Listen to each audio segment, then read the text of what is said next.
Ambao here for another lesson in English. And we are now in our week 4 of quarter 1 in our English class. And today we will focus on zero conditionals or the present real conditionals so that we can use it in expressing our arguments or stand on certain issues that are happening around us. Are you ready? Because I am ready when you are ready. So let's begin. Let's go. Our lesson, I hope that you will be able to, number one, explain the structure of conditional sentences. I want you to be able to determine which one is the condition and which one is the result, okay? And then we will try to also analyze the structure of present real conditionals or what we call the zero conditionals. We want to understand what are the verb tenses used in the sentence. Is it correct? Okay.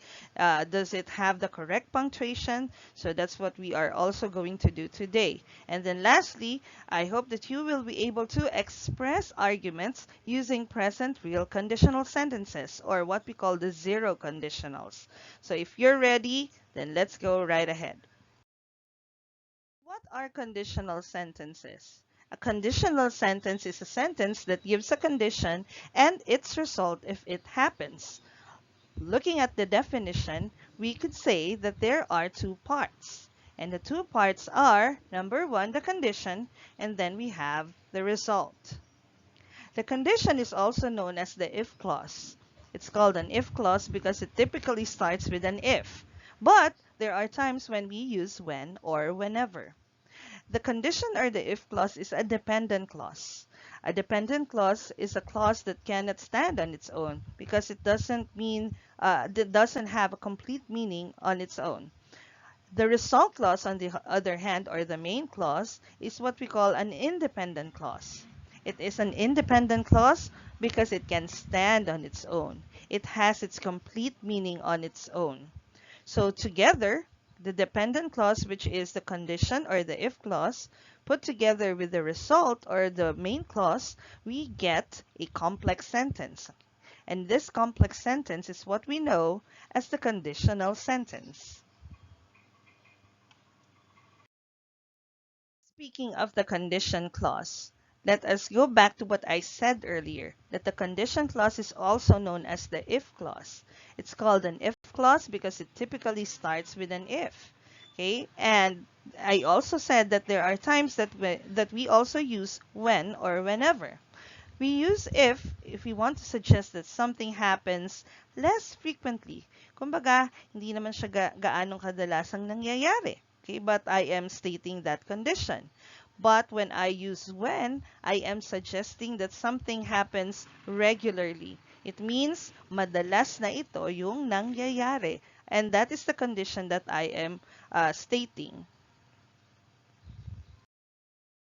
Look at examples of conditional sentences and let's point out its parts.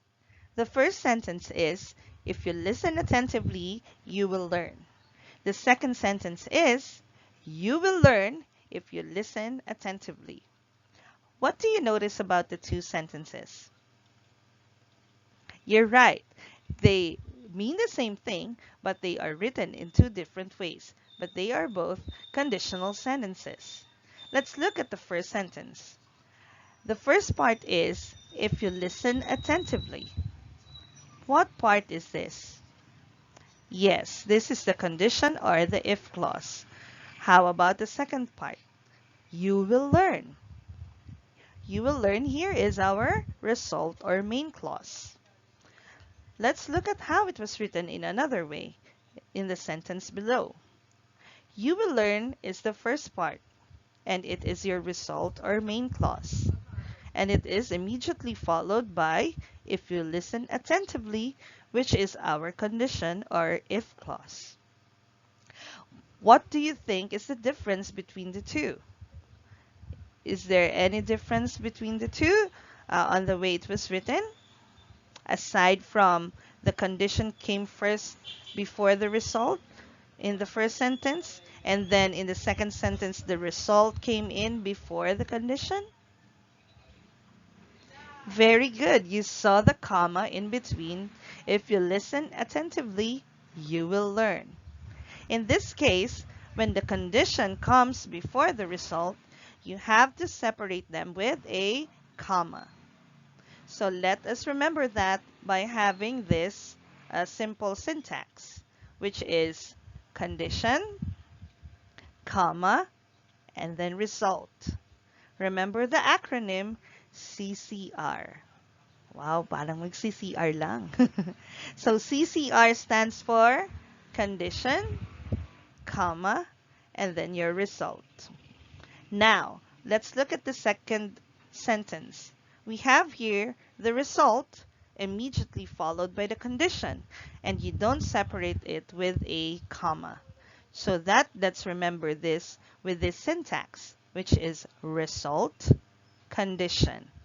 I did not mention a comma because there's no comma in between the result, okay, and then followed by the condition. This. Try to say this the other way. If the sun sets, it gets dark. All you have to do is do the same thing in the other sentence that we did earlier.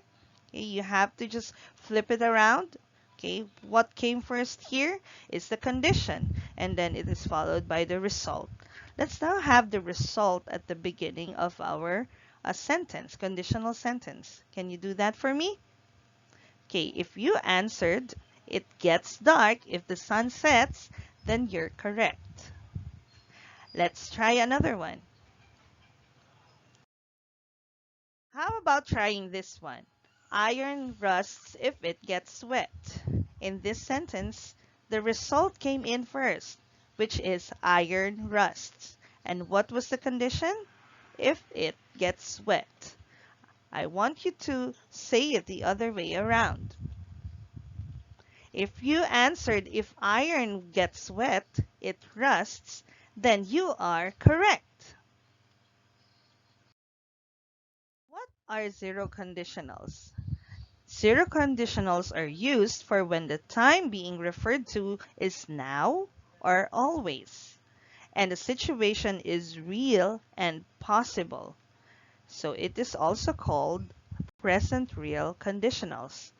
Ibig sabihin, ang pinag-uusapan natin ay nangyayari ngayon or madalas mangyari. And then, totoo siya, nangyayari siya sa tunay na buhay at posible siyang mangyari. When do we use zero conditionals? We can use it when we want to talk about facts, and also when we want to talk about general truths. We talk about habits, we talk about routines, or we want to give advice or instruction. Let's look at that closely in the next slides. Zero conditionals are used in presenting facts. What are facts? Facts are things that are known or proven to be true. Sa Tagalog, ito yung mga katotohanan. Like for example, your scientific facts, your historical facts, economics facts, or any facts under the sun. So let's have our first example. If you leave ice outside the fridge, it melts. Di ba totoo naman at isang katotohanan that when you leave ice outside the refrigerator, it would melt. Kapag iniwan mo lang siya sa table or kahit saan, matutunaw talaga ang yelo, and it's a scientific and proven fact. Let's have our next example. Another fact is that if you mix blue and yellow, you get green, like this one. Have you tried mixing colors using watercolor? Or probably you mix colors using your oil pastel or your crayons in your MAPE or art classes. Di ba nagawa niyo na yan sa MAPE? Yung nagmix kayo ng colors? That is true. Okay, so this is something that is considered a fact. Now let's have the next one, which is general truth. Zero conditionals are used to present general truths. Ano ba yung mga general truths? General truths are true or real situations that happens generally to everyone or what we call sa Tagalog na pangkalahatang katotohanan na totoo sa'yo, totoo sa akin, at totoo ito sa maraming tao. So let's have our example. When you climb a flight of stairs, your legs hurt. Di ba kapag umaakit ka ng hagdan, yung maraming stairs, okay, maraming hakbang ng stairs, like for example, pupunta ka sa main building ng ating school or pupunta ka sa JICA or sa SSC building, di ba maraming hagdan na dadaanan ka? And pagdating mo dun sa pupuntahan mo, talaga namang ang sakit ng legs mo, di ba? Or baka ako lang yon dahil sa bigat ni Ma'am Pao. Ayan. So this is a general truth because it happened to you, right? And it happened to me. And it happens to most of us. So this is an example of a general truth. Let's have our next example. How about this one? Is this also true with you? Okay, if we are overworked, our necks and backs hurt. Yung tipong ang dami mong binuhat na maraming mabigat na bagay or marami kang gawain the entire day. Nag-aral ka, naglinis ka ng bahay, tumulong ka sa iba pang mga gawaing bahay. Di ba pagdating ng hapon or ng gabi, ang sakit na ng likod mo at saka ng leeg mo? So does it apply to you? If it applies to you, very good kasi ang sipag mo naman. Ayan. So sobrang sipag mo, sumakit na yung leeg at saka likod mo. That's a good sign because you are a hardworking kid. So, let's find out if you are like this guy, that at the end of the day, your necks and backs hurt. If you said yes, then this is indeed a general truth. Let's look at the next example. Conditionals are also used to talk about habits. Okay, a habit is a way of acting fixed through repetition, or these are the repetitive things that you do. A habit implies a doing of something unconsciously and often compulsively. Ito ba yung tinatawag natin sa Tagalog na mga gawi? Ito yung gawi mo na kilala ka na nila na ganito yung lagi mong ginagawa. Like for example, when he speaks in front, he scratches his neck. Or probably, may recitation, pinatayo ni teacher. Yung iba, di ba, when they stand up, they scratch their necks or do something that is typically their habit, yung kadalasan nilang ginagawa. Okay, are you guilty of this? I hope you're not guilty of this because somehow when you do that, it shows that you are shy, yeah, not confident. So somehow when you are asked to speak in front, you just have to stand straight, okay? And then just show that confidence level in you, okay? Remember that. Next example of a habit. Here's another sentence that talks about a habit. And this habit is my Lola's habit. When my Lola hears me sneeze, she says, "Bless you." Do you know a person who does the same thing? Yung tipong pag humaching ka, they would say, "Bless you." That's what you call a habit. Okay? Because they always do that whenever something happens like this. When my Lola hears me sneeze or any person sneezes, they would say, "Bless you." So that is another example of a zero conditional talking about a habit. Notice that in the sentence earlier, okay, when he speaks in front, he scratches his neck. And then this one is, when my Lola hears me sneeze, she says, "Bless you." I used when in my if clause. Why did I use when in this if clause? Because I want to show you that this is something that is happening regularly or frequently or madalas in Tagalog. Let's now look at how zero conditionals are used in talking about routines. Zero conditionals or present real conditionals are also used in talking about routine. A routine is a sequence of actions regularly followed. It is a regular way of doing things in a particular order. Ito ba yung nakag-ugaliang paraan mo na para gawin ang isang bagay or ang mga bagay-bagay na nakaugaling ang gawin mo ng paulit-ulit? Like for example, meron tayong daily routine, meron tayong morning routine, meron tayong facial routine. Ayan. So, that's what we call routine. An example is, When I wake up, I pray and stretch. Do you have the same routine na pag gumising ka na sa umaga, you would pray and also stretch? That's very good because we have to pray and thank God na we woke up. Anything could have happened the night before while are asleep pero nagising tayo na malakas at may bagong buhay, di ba? And then I stretch because I have to prepare myself for the activities ahead. Siyempre, na-rest yung muscle mo, so you have to warm them up a bit, so you stretch, do a bit of stretching. So that is my usual routine. So that is a zero conditional sentence talking about a routine.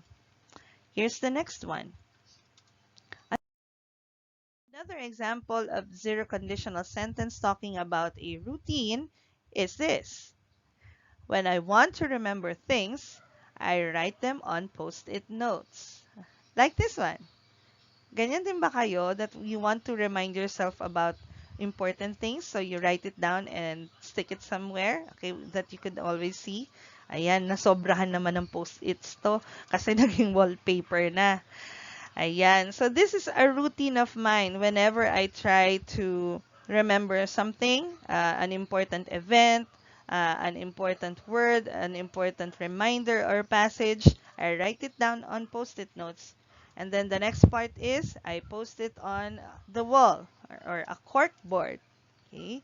And it's part of my routine.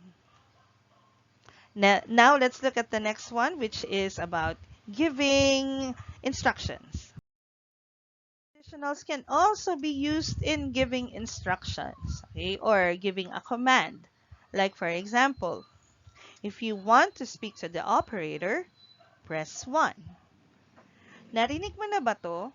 Probably may tinawagan kang company, for example, PLDT o Meralco. Wow, hindi po sponsored yan. Baka naman. Ayan. So, sometimes when you call on their hotline, you would hear this instruction. If you want to speak to the operator, press 1.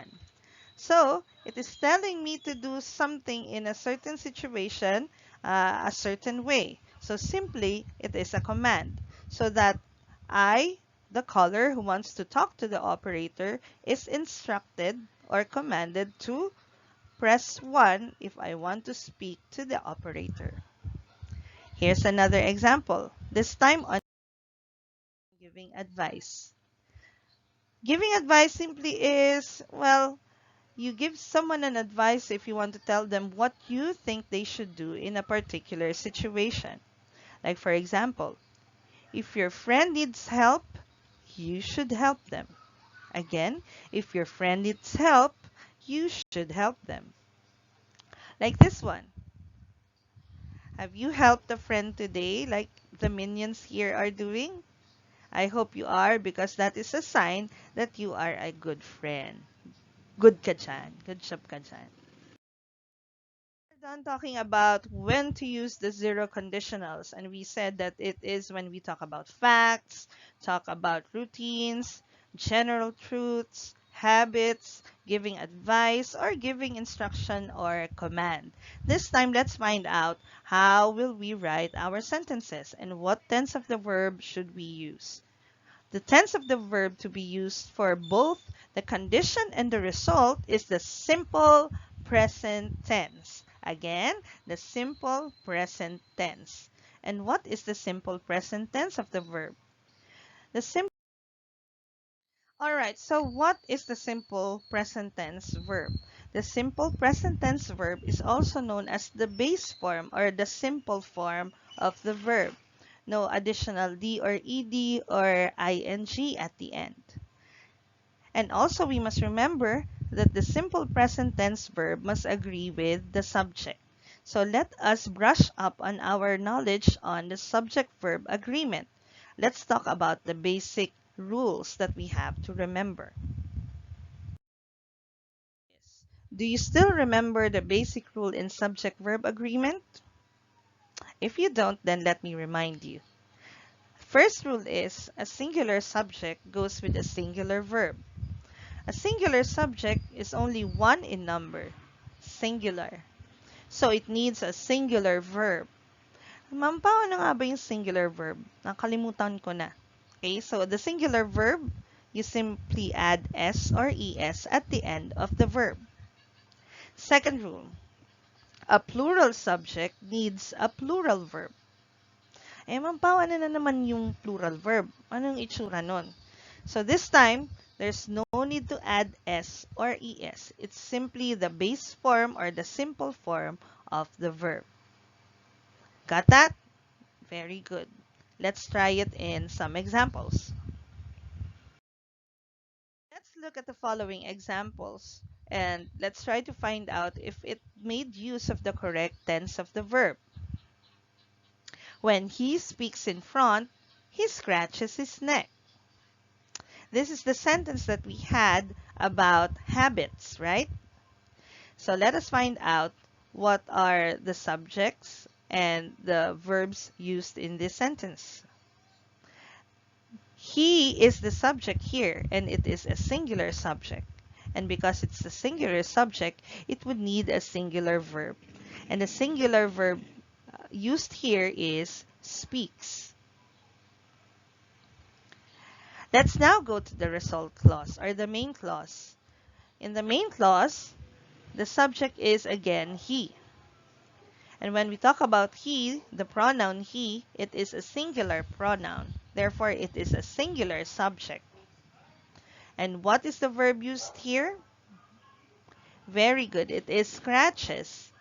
Scratches is in its singular verb form because I added es at the end of the word scratch. So this sentence, this conditional sentence, is written correctly. How about this next example? When we climb a flight of stairs, our legs hurt. This is another conditional sentence and it talks about, okay, general truths because this is applicable to many of us. Okay, so the subject here is we and we is a plural pronoun. Therefore, it is a plural subject. And what is the verb used here? What is we doing? Okay, we, okay, made use of the verb climb. Is it in the correct verb form? Yes, it is in the plural verb form, okay, because it doesn't have an s or es at the end, or there is no added s or es at the end.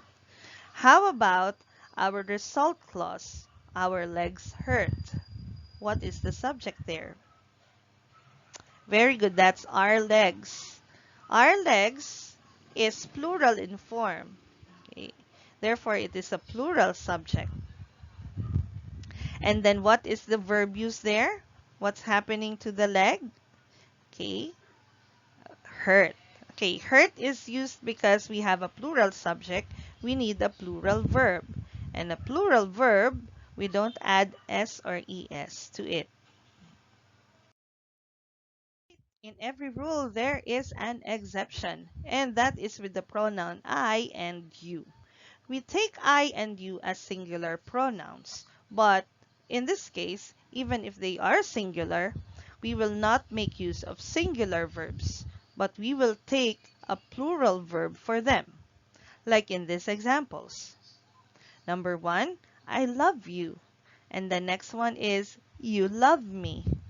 It would have sounded awkward kung sinabi na, I loves you or you loves me. Okay, because that is the exception. Okay, that when you have I and you as your subject, you would always use a plural verb. Okay, it agrees with a plural verb. Are we clear? Okay, let's look at some examples. Our example for that exception. When I speak in front, I scratch my neck. The subject in our condition is I.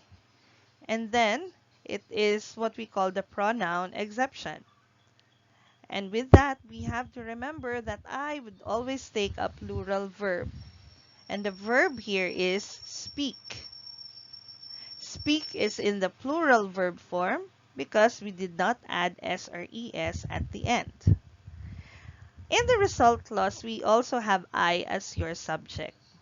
And then it is what we call the pronoun exception. So it would use a plural verb even if it looks like it's singular, okay? Or even if it is singular in form, we would use a plural verb. And the verb we used here is scratch. It is a plural verb or a plural verb form because we did not add s or es at the end. Another example is when you speak in front, you scratch your neck. We said that you would always take a plural verb, like in this example. You is used as a subject in the condition clause, and it made use of the plural verb speak, wherein we did not add s or es at the end. And in the result clause, we have you also as the subject, so it's the exception, and we made use of a plural verb, which is scratch. Clear? Very good. Now try to complete the following present real conditional or zero conditional sentences by choosing the correct form of the verb in the parentheses. Number 1. If you add adds two atoms, a molecule is are formed. What's your answer? If you answered if you add two atoms, a molecule is formed, then you are correct.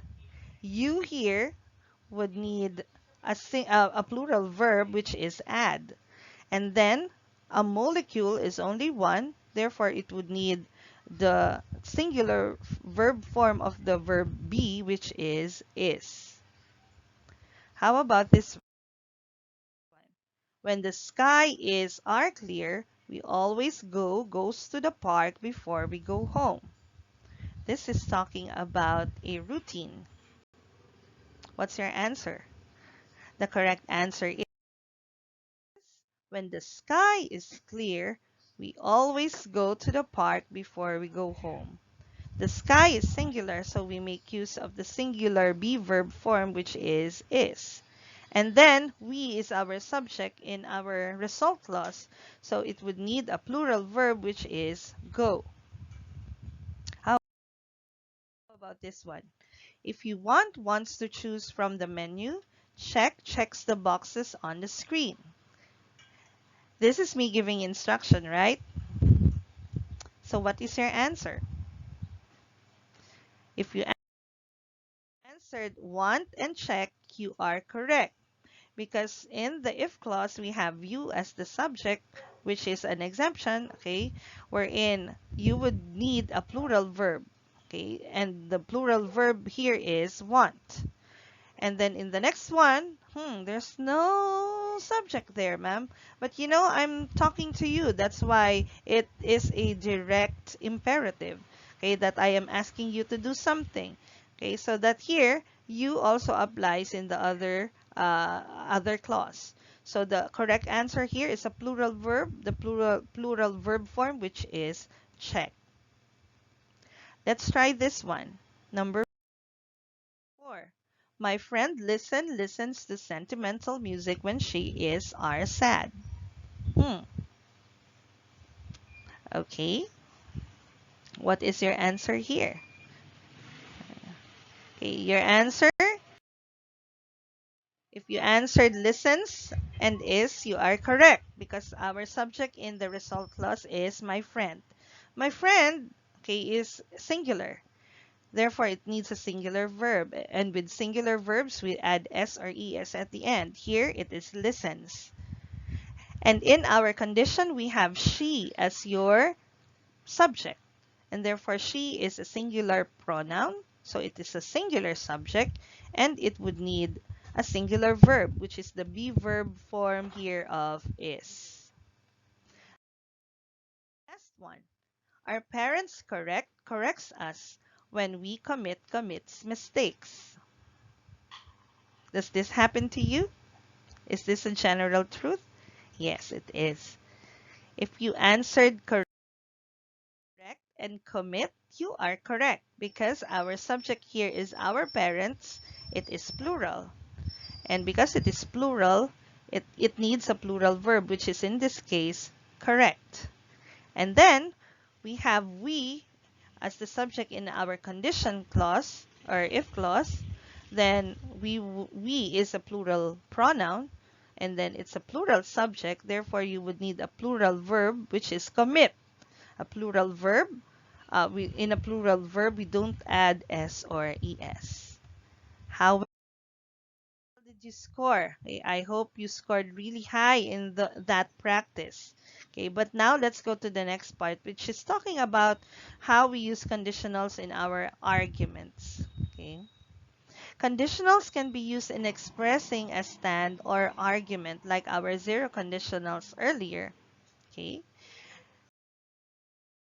Expressing your stand or argument helps in presenting your reasoning to change another point of view on a particular topic or issue, or, or in short, you are persuading someone to take your side.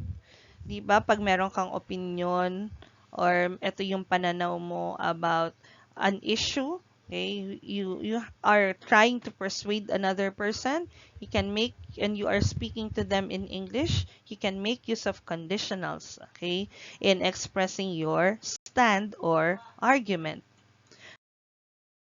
So how do we do that? Okay, here is an example. The issue that I want to talk about is about climate change because it's something that is very alarming.